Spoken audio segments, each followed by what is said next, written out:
కంటి సమస్యతో బాధపడుతున్నారా? ఇప్పుడు లేజర్ చికిత్సతో ట్రీట్మెంట్ రేంజ్ హాస్పిటల్స్ లో శాశ్వత పరిష్కారం. ఇప్పుడే సంప్రదించండి.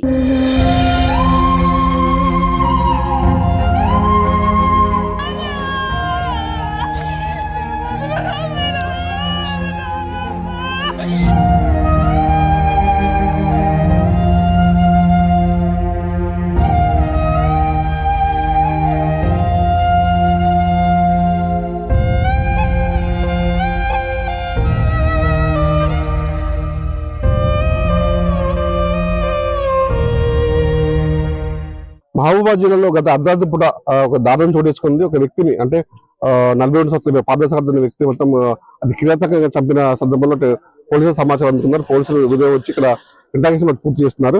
ప్రస్తుతం మనతో మాట్లాడడానికి అసలు ఏం జరిగిందని మాట్లాడారు డిఎస్పీ తిరుపతి గారిని మనం అడ్డు చేసుకోవాలి. సార్ నమస్కారం సార్. ఏం జరిగింది సార్? ఎప్పుడు జరిగిందండి? ఈరోజు ఉదయం అందాజ 6:30 సమయంలో ఒకటి అనడగాలు వచ్చేదానికి వ్యక్తి చనిపోయి ఉన్నాడని చెప్పేసి ఏమంటే కాల్ మీద పోలీసు ఊర్లో ఎస్ఐ గారు వచ్చారు. చూస్తే ఉన్నతాధికారులు వచ్చారు, ఎస్పీ గారు కూడా విజిట్ చేశారు. క్లియర్గా మర్డర్ అది ఎందుకు చేశారు, ఎవరు చేశారు, అవసరం ఏమున్నది, డిసీజ్ యొక్క మృతురాల యొక్క హిస్టరీ, తర్వాత వాళ్ళ కుటుంబాల సభ్యులు వచ్చిన తర్వాత మనకు క్లారిటీ వస్తుంది. కుటుంబాలు వస్తున్నారు, 15 మంది వచ్చిన తర్వాత వాళ్ళు తెలుసుకున్న తర్వాత మనం విచారణ జరుగుతుంది. ఆల్రెడీ మన క్లోజ్ టీం విజిట్ చేసినాయి. అన్ని యాంగిల్లో టెక్నికల్ పాయింట్ ఆఫ్ వ్యూలో సిస్టమ్ వెరిఫై చేస్తున్నాం. మనకి ఈవినింగ్ లో క్లారిటీ వస్తుంది. దంతలపల్లిలో హెల్త్ సూపర్వైజ్ చేస్తున్న నేపథ్యంలో అతనికి ఏమైనా శక్తులు ఇక్కడ ఉన్నారని ఏమైనా ఆరోధిస్తారు?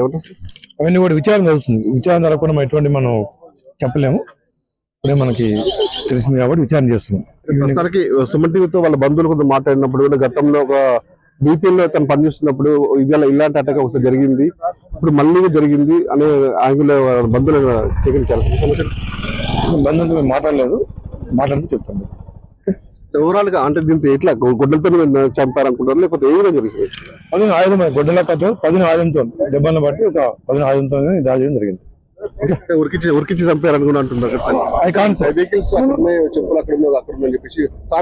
సిచ్యువేషన్ బట్టి అయితే క్లియర్లీ 10 ఆయుధం జరిగింది. ఉరికిచ్చారు అన్నది తర్వాత తెలుస్తుంది. అది యాక్టివ్గా చెప్పాలి, మనం చెప్తే ఉరికిచ్చిందన్న రైట్. అయితే ఇక్కడ చూసినటువంటి డిఎస్పీ తిరుపతి గారు చెప్తున్న పరిస్థితి ఉందంటే ఓవరాల్ చూసుకుంటే దీన్ని అంత తోడడం చేయిస్తామని చెప్పేసి డిఎస్పీ చెప్తున్నారు.